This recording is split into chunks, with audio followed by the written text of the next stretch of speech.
बेटियां जो घर की लक्ष्मी होती है, उस पर उसके अपने पिता ने इतनी गंदी नजर गड़ा कर रखी थी कि उसकी मासूम बेटी को पता भी नहीं था। ये घटना है 7 जून 2024 की, तेलंगाना के मियापुर इलाके की, जहां एक शराबी और पोर्न एडिक्ट पिता ने अपनी 12 साल की मासूम बेटी का ही दुष्कर्म करने की कोशिश की और फिर उसे जान से मार दिया। एक 35 साल का आदमी जो डिलीवरी एजेंट था और उसे इस इलाके के चप्पे चप्पे के बारे में पता था। इतना ही नहीं, उस बच्ची का पिता हर दिन शराब पीकर घर आता था और पोर्न देखता था और अपनी बेटी को भी मजबूर करता था उसे देखने के लिए। उसकी पत्नी डेली वेजर यानी दिहाड़ी मजदूरी का काम करती थी और दोनों पति पत्नी मिलकर अपना घर चलाते थे।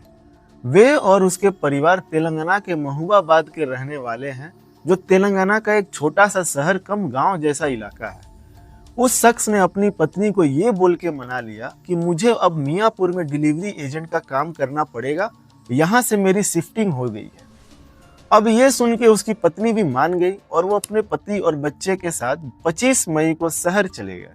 शहर आने के बाद वो फिर से डिलीवरी का काम करने लगा और उसकी पत्नी भी दिहाड़ी मजदूरी का काम करने लगी और उसकी 12 साल की जो बेटी थी वो भी अपना वहाँ पे स्कूल जाने लगी और वो 12 बजे स्कूल से वापस आ जाती थी और घर में ही रहती थी और उसकी माँ दिहाड़ी का काम करके शाम में घर वापस लौटती थी। मगर इसी बीच उस बच्ची का पिता बीच बीच में घर आता था, शराब पीकर और पोर्न देखता था, जिसका प्रभाव उसके ऊपर ऐसा पड़ा कि उसने अपनी ही मासूम बेटी से जबरदस्ती करने की कोशिश की, मगर बच्ची वहां से बाहर चली गई खेलने के लिए। लेकिन वो लोग वहां नए नए आए थे और उस बच्ची का कोई दोस्त भी नहीं था, जिसके बाद उस बच्ची को वहां बिल्कुल भी अच्छा नहीं लगता था और वो वापस अपने गांव जाने की जिद करती थी। मगर उसके पिता उसे डांट कर और मार कर चुप करवा देता था। फिर 7 जून 2024 को बच्ची की मां सुबह 8:30 बजे काम पे चली गई और उसका पति भी 9 बजे काम पे चला गया और बच्ची भी स्कूल चली गई। लेकिन बच्ची घर से स्कूल के लिए निकली तो थी, मगर स्कूल की जगह वो गांची बोली रोड के साइड में एक दुकान के सामने चेयर पर बैठी हुई थी। जब उसका बाप डिलीवरी करते हुए उस रोड पर गया तो देखा कि उसकी बेटी स्कूल की जगह यहाँ क्या कर रही है। वो अपनी बेटी के पास गया और उससे गुस्से में पूछा कि तुम स्कूल जाने के बजाय यहाँ क्या कर रही हो। तो बच्ची ने रोते हुए जवाब दिया, मुझे यहाँ बिल्कुल भी अच्छा नहीं लग रहा है, मुझे अपने गांव वापस जाना है। अब ये सुन के उसका बाप सोचने लगा कि यही अच्छा मौका है मेरे पास। उसने अपनी बच्ची से झूठ बोला कि चलो मैं तुम्हें तुम्हारी माँ के पास ले जाता हूँ। बच्ची ये सुनकर खुश हो गई और बाइक पर बैठकर दोनों वहां से निकल गए। सुबह 10:02 में उसका बाप उसे सुनसान इलाके की तरफ ले गया। उसका बाप उसे झूठ बोल के जंगल के अंदर ले गया कि तुम्हारी माँ ने लकड़ी लेने को बोला है चूल्हा जलाने के लिए। बच्ची भी लकड़ी इकट्ठा करने में लगी, मगर तभी पीछे उसके बाप ने उसे पकड़ लिया और उसके साथ जबरदस्ती करने लगा। और जब उसने अपनी बच्ची के साथ जबरदस्ती करने की कोशिश की तो वो बच्ची बहुत डर गई और जोर से चिल्लाने लगी। तो उसके बाप ने उसे थप्पड़ मार दिया और फिर से जबरदस्ती करने की कोशिश करी। मगर इस बार बच्ची ने अपने बाप को धमकी देते हुए कहा कि मैं अपनी माँ को इस बारे में सब कुछ बता दूंगी।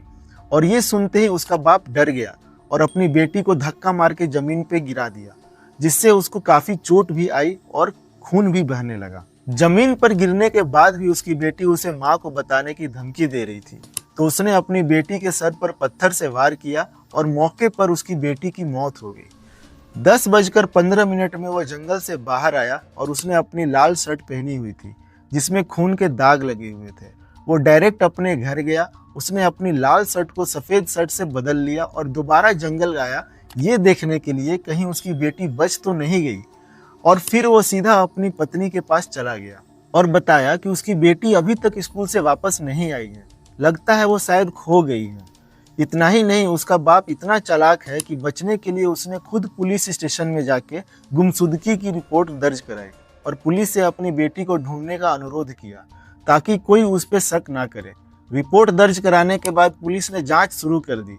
जांच के करीब 1 हफ्ते बाद यानी 13 जून को मियापुर के जंगल में एक लाश मिली जिसका चेहरा पूरी तरह से बर्बाद हो गया था। पुलिस ने उस बच्ची के माँ बाप को उस लाश की पहचान करने बुलाया कि कहीं ये उनकी लापता बेटी तो नहीं है। जब वो दोनों वहां पे आए तो उन्होंने उस लाश की अपनी बेटी के रूप में पहचान की। ये सब के बाद पुलिस ने 4 टीम बनाई और जांच को तेजी दी। उसी दिन पुलिस के हाथों एक ऐसा सबूत लगा जिससे मुजरिम पकड़ा गया। जिस रास्ते से उसने अपनी बच्ची को बाइक में बैठा के जंगल की तरफ ले जा रहा था, उस रास्ते के लाइट के खंभे में सीसीटीवी कैमरा लगा हुआ था। जिसके बारे में उसको जरा सा भी अंदाजा नहीं था। जब पुलिस ने सीसीटीवी फुटेज चेक किया तो वो अपनी बेटी को जंगल की तरफ ले जा रहा था, और जब वो वापस बाहर आया तो अकेला आया और उसके शर्ट और हाथ में खून लगा हुआ था। और फिर वो 10 मिनट के बाद वहां फिर आया, जिससे पुलिस को यकीन हो गया कि उसके बाप ने ही उसकी जान ली है। एसीपी नरसिम्हा राव और उनकी टीम ने जब उसे अरेस्ट किया तो उसने सब सच बता दिया कि मैं पोर्न एडिक्ट हूं और इसका प्रभाव मेरे ऊपर बहुत बुरा पड़ा, और मैंने अपनी बेटी के साथ जबरदस्ती करने की कोशिश करी, और जब उसने मना किया तो मैंने उसकी जान ले ली।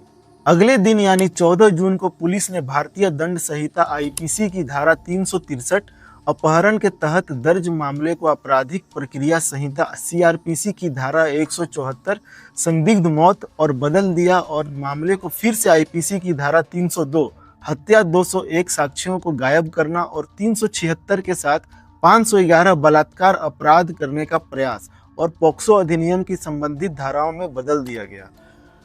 दोस्तों, इस घटना से यही सीख मिलती है कि कभी भी किसी चीज के आदी ना बने, क्योंकि एक दिन या तो वो आपकी जान लेगी या किसी और की।